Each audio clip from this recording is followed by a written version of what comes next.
무슨 날인지 혹시 기억하십니까? 이 날은 로또의 역대급 회차가 벌어졌던 날입니다.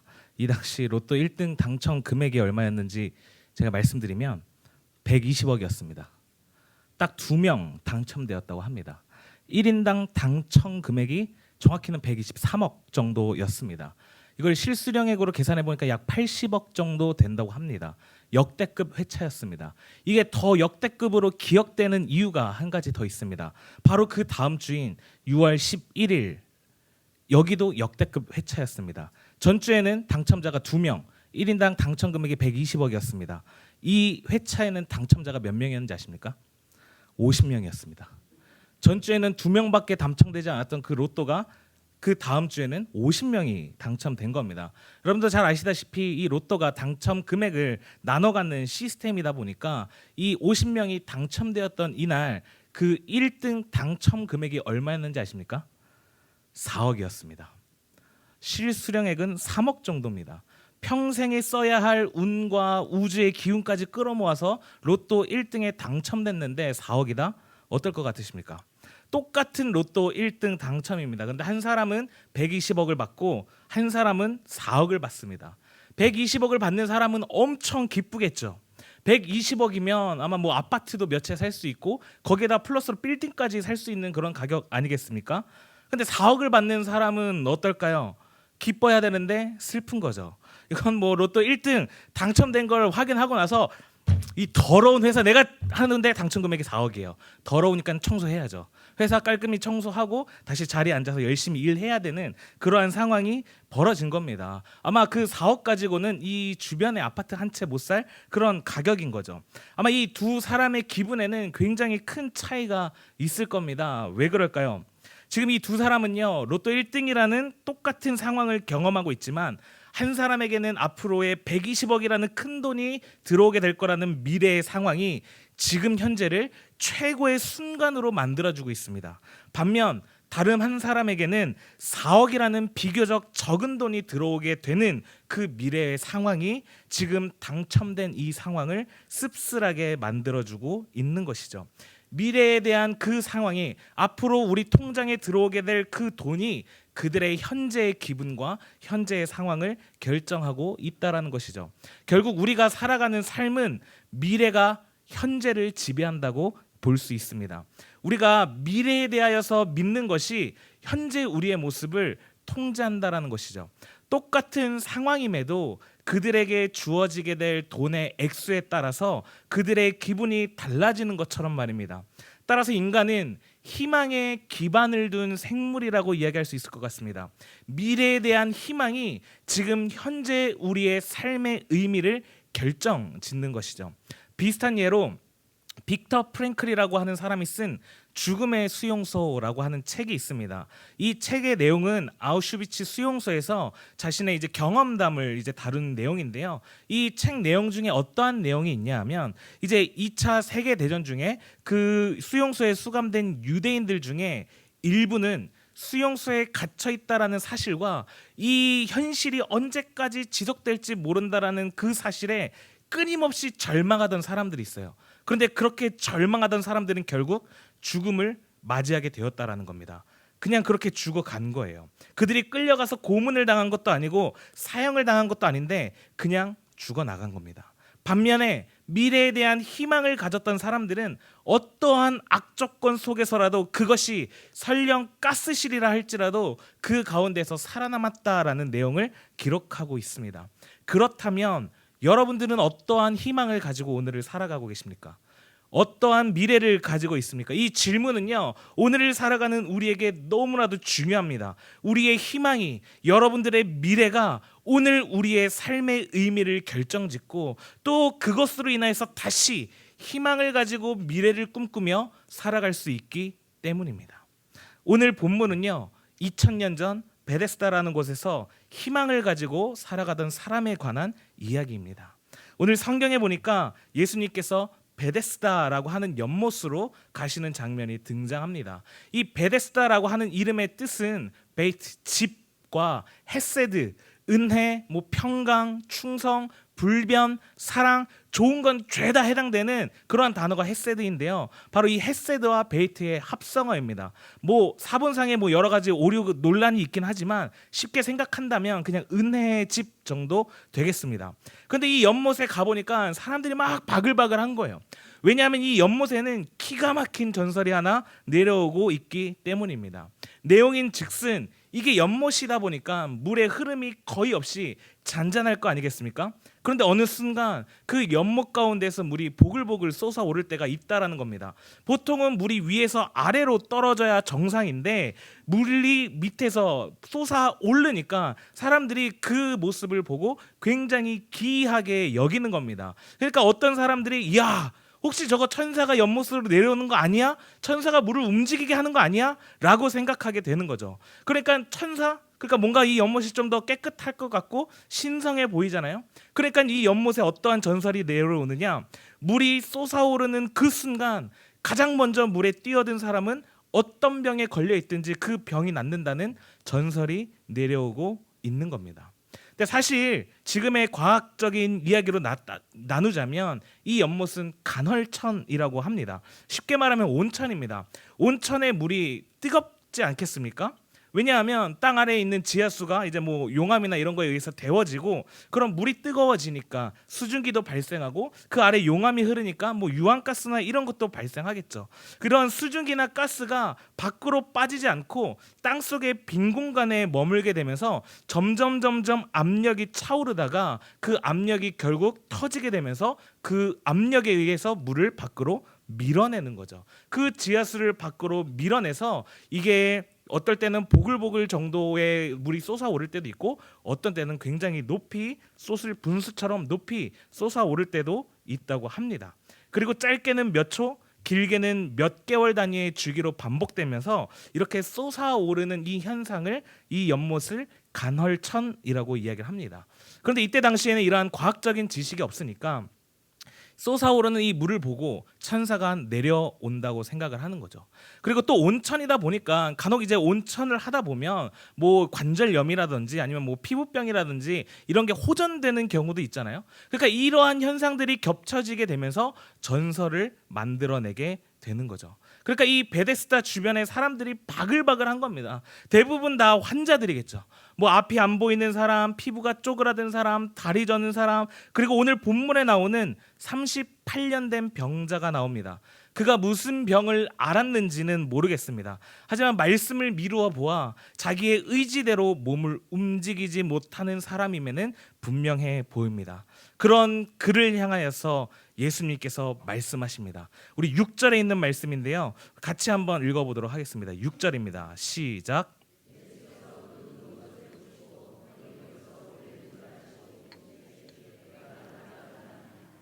여기서 예수님께서는 38년 된 병자의 상황을 아셨다라고 이야기를 합니다. 여기서 이 알다, 깨닫다라고 하는 이 단어의 그누스라고 하는 단어를 사용했는데요. 이거는 그냥 이 사람의 상태를 보니까 견적이 나오네, 그렇게 아는 것이 아닌 어떤 예수님의 초자연적인 알을 나타낼 때 이 그누스라고 하는 단어가 사용되기도 합니다. 쉽게 말하면 이런 겁니다. 아마 다들 이 이야기를 기대하고 계셨을 텐데 이번 선교 때 무슨 일이 있었느냐, 저희가 선교를 준비하면서 엄청나게 많은 짐들을 준비해 갔습니다. 제가 선교사님과 이제 연락을 하면서 뭘 어떻게 준비해야 될지 소통하는 과정 가운데 선교사님이 저에게 글을 보내주셨는데 어떤 느낌으로 보내주셨느냐, 먹을 거 충분히, 이런 식으로 적어주신 거예요.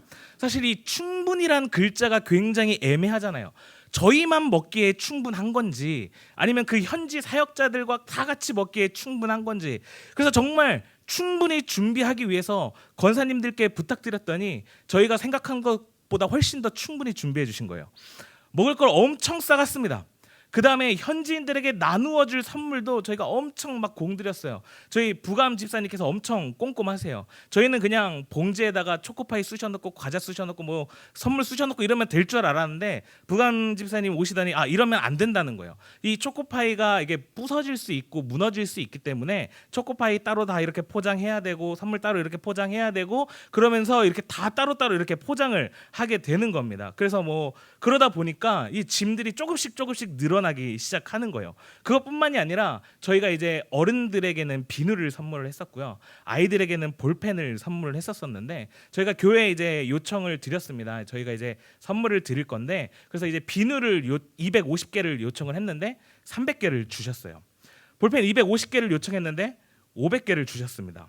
막 짐들이 막 계속 늘어나는 거예요. 그러다 보니까 저희 개인 짐 저희 12명이 갔으니까 저희가 가지고 온 캐리어만 12개고요. 저희가 가져가는 총 준비한 박스가 그 캐리어 12개 외에 17박스였습니다. 사실 선교다 보니까 뭐 많이 가져가면 좋지 않겠냐. 그래서 캐리어 포함해가지고 뭐 거의 한 30박스나 되는 짐들을 저희가 막 가지고 가는 거예요. 그래서 저희가 이제 인도네시아로 들어가기 위해서는 먼저 싱가포르로 간 다음에 싱가포르에서 배를 타고 가야 되거든요. 근데 저희 비행기가 이제 싱가포르에 새벽 1시에 도착하는 비행기였습니다. 그게 새벽 1시에 내려와서 이제 짐을 다 찾고 공항으로 나갔는데 공항에 마중 나와 계시던 선교사님이 저희를 보시고 깜짝 놀라는 거예요. 아니 무슨 짐이 이렇게 많냐는 거예요. 아니 우리는 당연히 많이 가져가면 좋아할 줄 알았는데 그게 아니었다라는 거죠. 그러면서 하시는 말씀이 이 인도네시아는 캐리어 반입은 괜찮은데 박스 반입은 안 된다는 거예요. 인도네시아가 원체 못 사는 나라여가지고 이 포장된 박스를 가져가면 물건을 파는 줄 알고 돈을 따로 찔러주던지 그게 아니면 세관에 다 빼앗긴다는 거예요. 그 17박스를 다 빼앗기게 생긴 거예요 지금. 그러니까 선교사님도 당황하고 저희도 당황하고 여러분 저희 짐 찾고 뭐 하고 하니까 이제 뭐 거의 한 새벽 2시, 3시가 넘어가고 있었는데 뭘 어떻게 할 수가 없잖아요. 일단 숙소로 들어갔습니다. 하룻밤을 잔 것도 아니에요. 2시간 잤습니다. 숙소 들어가서 2시간 자고 나와서 이제 막 박스를 줄이는 작업을 막 새벽부터 막 하기 시작하는 겁니다. 이제 17박스나 되는 걸 최대한 줄여야 되니까 다들 막 아침부터 엄청 분주하게 막 이 박스 저 박스 나르고 자기 캐리어 막 다 뜯어서 캐리어에 다 쑤셔넣고 막 그 일을 막 진짜 엄청 열심히 했습니다. 그렇게 17박스를 5박스로 줄였어요. 어마어마. 이건 진짜 엄청 대단한 일입니다. 거의 뭐 천지 창조의 역사입니다. 뭐 공간이 있으라 하시면 공간이 생겼더라. 막 진짜 엄청 열심히 했습니다. 박스 하나에 뭐 10몇 킬로, 20몇 킬로 되는 거를 캐리어 열고 가방 열고 다 쑤셔넣고 그렇게 해서 겨우 인도네시아로 들어갔어요. 문제는 다음 날 벌어졌습니다. 저희가 오전 사역을 마치고 다음 사역지로 이동하려고 준비하던 중에 싱가포르에서 전화가 온 거예요. 근데 영어가 안 되니까 선교사님을 바꿔드렸어요. 그 선교사님이 막 이렇게 중간에서 막 통역해 주시면서 이야기를 하는데 그 싱가포르 숙소에서 전화가 왔는데 거기서 뭐라고 하느냐, 지금 너네 중 한 명이 자신의 숙소에 머무르는 다른 사람 캐리어를 들고 갔다는 거예요. 그러면서 친절하게 CCTV 사진을 캡처해가지고 동그라미를 딱 쳐서 보내줍니다. 그게 바로 이 사진인데요. 잘 보이십니까? 여러분 잘 보이실지 모르겠는데 지금 저 옷이요 군대에서 입는 옷입니다. 여러분 한번 생각해 보세요. 딱 봐도 저입니다. 옷이 군대 보급으로 나오는 셔츠예요. 옆에 태극기 박혀 있고요. 그 누가 입겠습니까? 저희 애들 중에 아버지가 군인인 친구가 한 명 있었거든요. 그 친구가 분명 전날에 저 옷을 입었어요. 옷차림도 저랬어요. 목베개 뒤로 저렇게 딱 하고 저러고 돌아다녔단 말이에요. 그 친구 누가 봐도 그 친구 옷차림이었습니다. 아니 그리고 상식적으로 한번 생각해 보세요. 한국에서 비행기 타고 6시간을 날아와야 되는 그 싱가포르라는 나라에 번화가에 있는 숙소도 아닌 어디 이상한 골목에 있는 저희 엄청 저렴한 데 찾느라 이상한 골목으로 들어갔거든요. 이상한 골목 안에 있는 숙소에 대한민국 군대 보급품을 입고 있을 사람이 그 아이 말고 또 누가 있겠습니까? 그래서 이제 그 아이한테 가가지고 야 지금 너가 다른 캐리어를 가지고 갔다는데 잘 생각해봐. 근데 그 친구가 그러는 거야. 오 모르겠는데요. 이러고 있는 거야.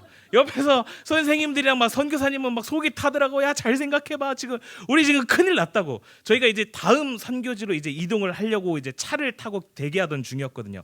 근데 그 전화가 와가지고 다 스톱이 된 거예요. 그러니까 그 친구 붙잡고 속이 타더라니까 야 생각해봐 그러는데 이 친구는 대답도 느려요. 계속 오 모르겠는데요. 계속 이러는 거예요. 그러고 있는데 그 선교사님이 이 애를 좀 달래도 모자를 파네. 갑자기 겁을 주기 시작하는 거예요. 옆에서 선교사님이 싱가포르는 절대 그냥 넘어가지 않는다고. 싱가포르는 완전 법대로라고. 이거 너가 나중에 다 지불해야 될 수도 있다고. 그러니까 저희 선생님들이 옆에 가서 막 계속 막 답답하니까 야, 잘 생각해봐. 너 감옥 가면 안 돼. 그러니까 붙잡고 계속 생각해 보라는 거예요. 막 그렇게 계속 막 실랑이를 하는데 나중에 딱 보니까 그 사진 밑에 저희가 그 시간이 적혀 있었는데 저희가 체크아웃한 시간보다 그 시간이 훨씬 뒤에 나중에 시간이었던 거예요. 알고 보니까 거기에 똑같은 옷을 입고 있던 사람이 있었던 거예요. 와, 심지어 저 군대 보급품하며 반바지하며 하얀색 신발하며 저 목베개하며 누가 봐도 저희 애가 저러고 돌아다녔는데 저 차림을 거기에서 똑같은 사람이 있었다라는 거죠. 진짜 감옥 갈 뻔했습니다. 그러니까 이 친구가 얼마나 가슴을 졸이고 힘들었겠어요. 옆에서 선교사님은 너 큰일 났다고 이야기하죠. 선생님들은 옆에서 자꾸 생각해내라고 하죠. 본인은 그런 일 한 적이 없는데 자꾸 한 일도 없는 걸 가지고 자꾸 생각해내라고 하니까는 생각이 날 리가 있겠냐고요. 그러니까 생각이 안 나니까 아마 선생님들은 몰랐겠죠. 혼자서 아마 별의별 생각을 다 했을 거예요. 뭐 이러다 국제적 범죄자가 되는 건 아닌지, FBI 쫓기는 건 아닌지, 뭐 선교 어떻게 해야 되는지 아마 별의별 생각을 다 했을 겁니다. 저희는 몰라요. 그런데요, 진짜 신기한 건 뭔지 아세요? 하나님은 그 친구의 마음을 아신다는 거예요. 저는 그렇게 생각합니다. 이 친구가 그런 일련의 과정들을 겪으면서 얼마나 많은 그 마음 가운데 심경의 변화가 얼마나 많이 일어났겠어요. 주님이 그걸 아시는 거예요. 그리고서 나중에 저희가 함께 강평회하고 기도하면서 이 친구가 뭐라고 고백하냐면 하나님께서 음성을 들려주셨다라는 거예요. 야, 이 자식아, 너 지금 뭐하냐? 딱 이렇게 들려주셨다고 합니다. 지금까지 자신의 연약하고 부족한 그 신앙생활의 모습 가운데 하나님 찾아오셔서 너 지금 뭐하냐? 라고 말씀하셨다라는 거예요. 저는 결코 이 친구가 헛소리를 들은 게 아니라고 생각합니다. 헛것을 들은 게 아니라 선교 가운데 큰 위기를 겪고 어려움을 겪은 이 친구의 마음을 아시고 하나님이 그 음성을 들려주신 거라고 저는 분명 믿고 있습니다. 여러분, 주님은 아십니다. 오늘 이 병자의 상황을 그냥 이 병자의 상태를 보고 아, 오래 앉아 있었구나, 아, 네가 움직이지 못하는구나, 그렇게 아시는 것이 아니라 하나님 대신 예수님께서 그 병자의 38년 동안 속이 썩어져 문드러가고 있는, 아파서 죽어가고 있는 그 상한 심령을 주님께서 알고 계신다라는 거예요. 우리가 코람데오라고 이야기하잖아요. 하나님 앞에서 하나님 다 지켜보고 계신다고 이야기합니다. 그런데 여러분, 혹시 하나님이 지켜보고 계신다라고 말씀을 드린다면 혹시 답답하십니까? 이것도 해야 하고 저것도 해야 하는데 하나님 지켜보고 계셔서 혹시 곤란하십니까? 하나님도 참 좀 쉬엄쉬엄 하시고 이런 것 좀 눈 감아주시면 좋겠다라고 생각하십니까? 만약 그렇다면 여러분들의 신앙을 다시 한번 되돌아보시기를 바라겠습니다. 적어도요, 믿음으로 사는 사람들은 하나님이 아신다, 하나님이 지켜보신다 라는 이 말은 위로가 되어야 합니다. 너무나도 큰 위로가 되어야 해요. 때로는 말씀을 따라 살겠다고 억울한 일을 당하기도 하고 속이 상하기도 해요. 사람들이 밀어나가다고 이야기하고 야, 너만 예수 믿냐고 때로는 세상과 섞이지 못해서 당하고만 산 것 같은데 하나님이 지켜보고 계시는 거예요. 주님이 여러분의 그 상황을 다 알고 계신다라는 것이죠. 여러분, 이 말은 우리에게 위로가 되어야 한다라는 것이죠. 이게 은혜라는 것입니다. 예수님이 이 38년 된 병자의 상황을 아시고 물어보시는 겁니다. 네가 낫고자 하느냐? 그런데 이 병자의 대답을 한번 보세요. 7절에 있는 말씀입니다. 7절 같이 한번 읽어보겠습니다. 7절입니다. 시작.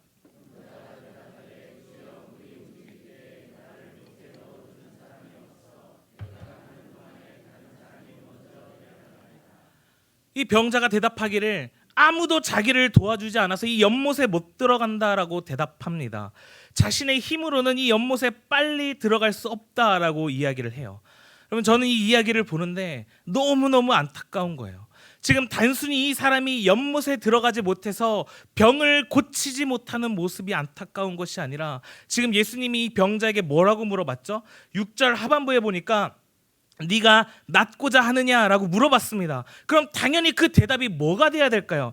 네, 낫고 싶습니다. 이 병이 고쳐지길 원합니다. 이게 정상적인 답변 아닐까요? 그런데 지금 이 사람이 뭐라고 대답하냐 하면 아무도 나를 도와주지 않아서 내가 연못에 들어가지 못하고 있어요.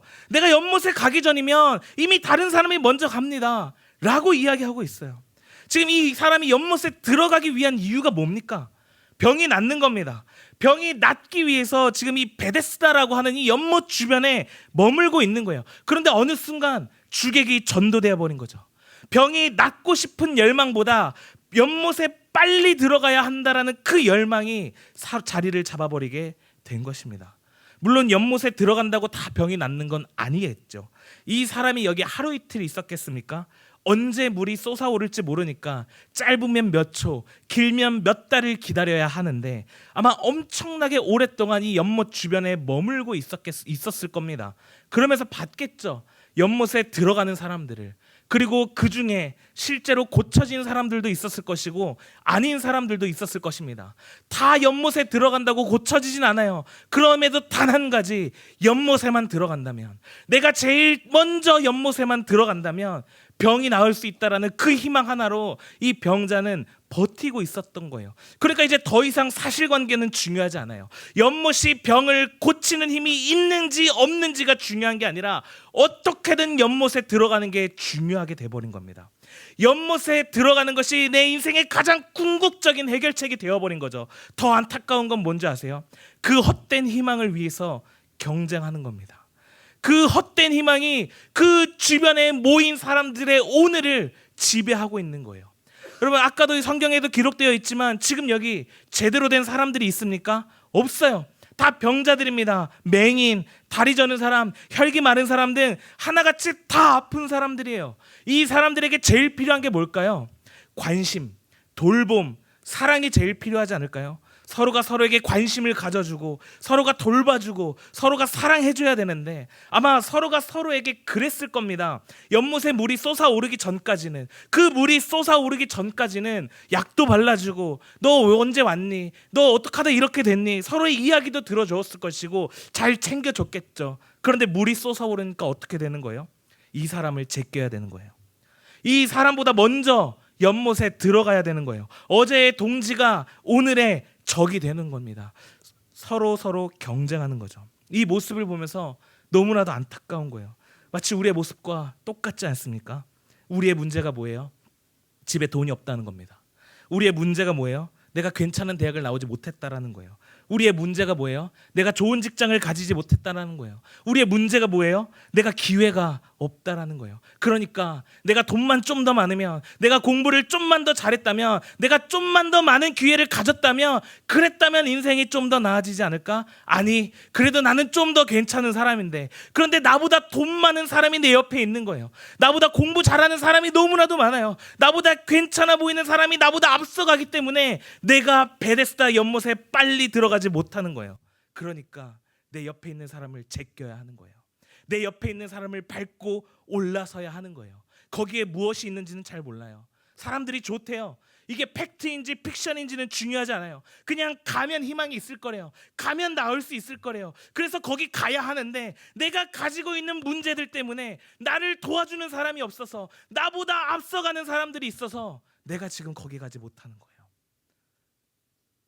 어느새 교회도 비슷한 모습이 되어가고 있다는 것이죠. 교회가 교회로 있는 것이 아니라 교회가 베데스다가 되어가고 있습니다. 많은 사람들이 모여요. 아픈 사람들, 가난한 사람들, 괜찮은 사람들, 돈 많은 사람들, 인생의 궁극적인 문제를 해결하고자 정말 많은 사람들이 교회에 모입니다. 그런데 그 사람들이 지금 어떻게 되어가고 있는지 아세요? 문제를 해결하려고 하는 것이 아니라 어떻게 물에 빠져야 하는지를 생각하고 있는 겁니다. 병 낫기를 원하는 것이 아니라 어떻게 하면 복을 많이 받을 수 있는지, 어떻게 하면 이 땅에서 더 나은 삶을 살아갈 수 있는지 자꾸만 이런 것들을 바라보는 거예요. 그 헛된 희망이 오늘을 살아가는 우리 그리스도인들을 병들게 만들고 있다라는 것이죠. 그런 우리에게 오늘 주님이 말씀하십니다. 일어나 걸어라. 38년 된 병자는 일어나 걸었습니다. 움직이는 물이 그를 고쳐준 것이 아니라 예수님이 그를 고쳐주셨습니다. 그를 베데스다 연못에 집어넣어 고쳐주신 것이 아니라 예수님이 고쳐주셨습니다. 베데스다 은혜의 집에는 치유가 없었습니다. 생명도 없었습니다. 베데스다 연못은 누구든지 먼저 들어가면 병이 낫는다는 헛된 희망과 소문만 무성했지 실제로는 정말 아픈 사람일수록 그 혜택을 누릴 수 없었습니다. 오히려 극심한 경쟁 가운데 비참하리만큼 좌절과 실망을 경험할 수밖에 없는 끔찍한 곳이 베데스다였습니다. 베데스다가 아무리 그럴듯하고 많은 사람들이 모여 있어서 마치 그 안에 희망이 가득하고 당장에 엄청난 일이 일어날 것처럼 요란했어도 그를 고쳐준 것은 베데스다의 움직이는 물이 아니라 예수님이었습니다. 생명은 연못에 있는 것이 아니라 예수님에게 있었습니다. 생명 되신 예수님이 오늘 우리의 상황을 아시고 찾아와 물으십니다. 네가 낫고자 하느냐? 일어나 걸어라. 이 주님의 음성이 이번 특별 기도회에 참여하는 우리들의 귓가에 울리게 되는 귀한 시간 되기를 간절히 소망합니다. 그런데요, 우리가 복음을 몰라서 앉아 있는 게 아니잖아요. 우리가 예수님 몰라서 쓰러져 있는 거 아니잖아요. 알아요. 다 아는데 일어나고 싶은데 잘 안 돼요. 그러니까 내가 자꾸 일어날 수 있는 다른 방법을 자꾸 찾으라는 거죠. 아, 저거면 내가 일어날 수 있을까? 돈이면 내가 일어날 수 있을까? 주님의 원함은 내가 일어나 걷는 것이지만 우리의 원함은 베데스다 연못에 들어가는 것이라는 거죠. 여기서 중요한 것이 한 가지 있습니다. 우리의 원함과 주님의 원함은 늘 다르다라는 것이죠. 제가 한동안 이 설교 시간에 저희 아내 이야기를 잘 안 했습니다. 그런데 뭐 이제 전도사님, 사모님 얘기 그만 좀 하세요라고 이렇게 말씀하시는 분들도 계세요. 근데 그렇게 안 했더니 저희 아내가 그러는 거예요. 오빠, 요즘 설교 시간에 내 얘기를 안 하더라. 날 더 이상 사랑하지 않는 거야? 라고 이야기를 하는 거예요. 그래서 죄송하지만 제 아내 이야기를 좀 하도록 하겠습니다. 제가 최근에 이사를 했어요. 그러다 보니까 뭐 이것저것 살 게 좀 많이 있습니다. 그런데 참 보니까요, 원하는 게 너무나도 많아요. 저희가 뭐 큰 집으로 이사했겠습니까? 그렇지 않아요. 그래서 될 수 있으면은 최대한 적게 사고 안 사였으면 좋겠는데 자꾸만 삽니다. 뭐 이것도 사고 저것도 사고, 그게 저도 좋고 아내도 좋고 그러면 너무나도 괜찮은데 자꾸만 자기 좋은 것만 사는 게 이제 문제인 거죠. 그러면서 한 번은 저희 아들 책상을 하나 사겠다는 겁니다. 그럼 저희 아들이 4살이거든요. 저희 아들 4살인데 책상을 사주면 저희 아들이 그럴까요? 와, 우리 어머님이 드디어 나의 이 뛰어난 지적 능력을 알아보시고 책상을 사주시는구나. 그래, 내가 우리 어머니의 기대에 부응하여서 내가 하루에 4시간 이 책상에 꼭 붙어 앉아가지고 공부 열심히 해야지, 어머니 기대해 주세요 라고 할까요? 저희 아들 4살입니다. 그래서 그렇게 책상을 샀는데요, 아이 방 그 좁은 방에 꾸역꾸역 책상과 의자를 놓는 거죠. 그거 사서 저희 아들이 앉아 있는 거 단 한 번도 못 봤어요. 진짜 책상과 의자가 필요한 건 저예요. 제가 컴퓨터 책상에 의자가 없어가지고 뭐 가져다 쓰시는 줄 아세요? 스툴 가져다 써요. 스툴 아시죠? 그 소파 사면은 그 사은품으로 가져다 주는 다리 얇은 거 있잖아요. 생각해보세요. 스툴이 얼마나 힘들겠어요. 저를 그 얇은 4개의 다리로 저를 지탱하고 있는 거예요. 얼마나 힘들겠어요. 등받이가 없어요. 그래서 제가 앉을 때마다 힘들어요. 자꾸 이렇게 얘기하는 것만 같단 말이죠. 그래서 생각해 보세요. 그걸 누굴 위해서 샀을까요? 아들을 위해서 샀을까요? 저를 위해서 샀을까요? 저는 그렇게 생각합니다. 아내를 위해서 산 거겠죠. 네. 그러면서 자꾸 무언가를 새로운 걸 사는 겁니다. 사실 그 마음은 좀 이해가 돼요. 남편을 뭐 새로 살 수는 없으니까 다른 거라도 뭐 새로 사야겠다, 뭐 이런 보복 심리가 좀 작용하는 것 같기는 한데, 여러분, 각자의 원함이 있는 겁니다.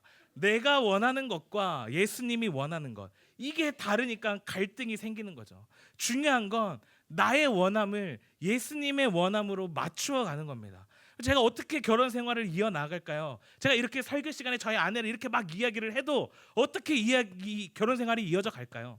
책상을 사니까 그런 거 아니겠습니까? 때로는 나의 원함을 꺾고 맞추어 가는 거죠. 집이 좁아져도 아내가 원한다면, 집이 좁아져도 아내가 편하다면, 비록 이 좁아진 집구석이 보기 좋진 않지만 나의 원함을 꺾는 거죠. 그래서 때로는 그게 잘 안 돼서 쓰러지고 넘어지고, 감사합니다. 네, 다시 그럼에도 불구하고 주님의 원함에 맞추어 가는 거죠. 한 목사님이 이런 말씀을 하셨습니다. 어떤 분에게 메일을 받았다라는 거예요. 무슨 내용이냐 하면, 신앙생활을 한 지 10년이 넘었는데 하나도 변화되지 않아서 몹시 답답하다는 겁니다. 그때 이 목사님이 뭐라고 답변을 해주셨느냐? 10년이 되었는데 벌써 변하기를 기대하면 그게 이상한 겁니다. 변화는 평생에 할 일이지 10년에 할 일이 아닙니다. 여러분, 교회에 나온다고 우리는 바로 변화되지 않아요. 10년이 지나도 변화되지 않아요.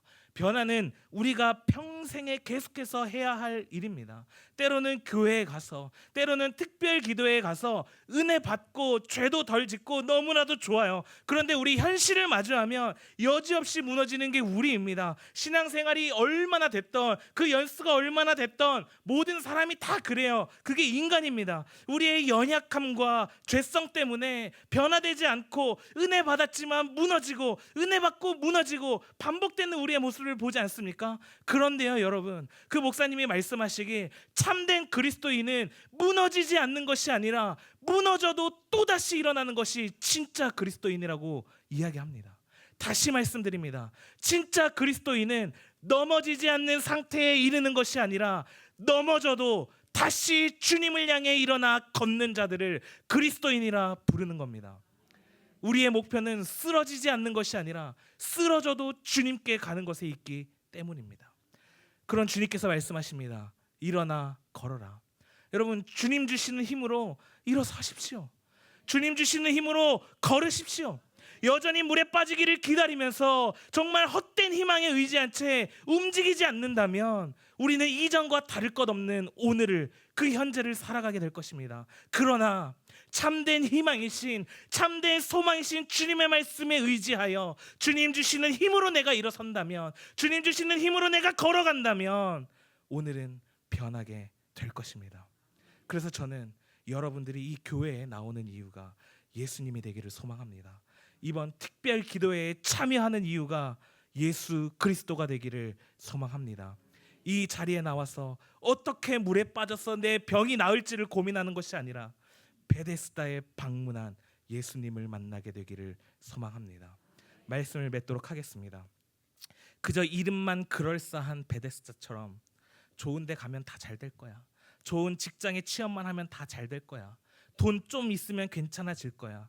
이런 헛된 소문만 무성한 은혜의 집 베데스다 연못을 구하는 것이 아니라 진짜 은혜의 집, 진짜 베데스다이신 예수님을 만나고 그 음성을 들어 생명을 얻게 되는 놀라운 은혜가 여러분에게 있기를 소망합니다. 서두에 말씀드렸던 것처럼 미래의 희망은 오늘 우리의 삶을 지배합니다. 여러분들은 어떠한 희망을 가지며 살아가고 계신가요? 혹시 그럴싸한, 이름만 그럴듯한 베데스다만을 쫓아 지쳐 쓰러지시진 않으셨나요? 오늘 예수님이 물으십니다. 네가 낫고자 하느냐? 일어나 걸어라. 우리의 모든 상황을 아시는 주님이 말씀하십니다. 우리의 원함을 꺾고 주님께 나아간다면 일어나 걸을 수 있습니다. 주님 다시 오실 그날까지 올바로 설 수 있습니다. 오직 예수 그리스도, 그분만이 우리의 희망 되십니다. 우리 이 시간 함께 찬양하도록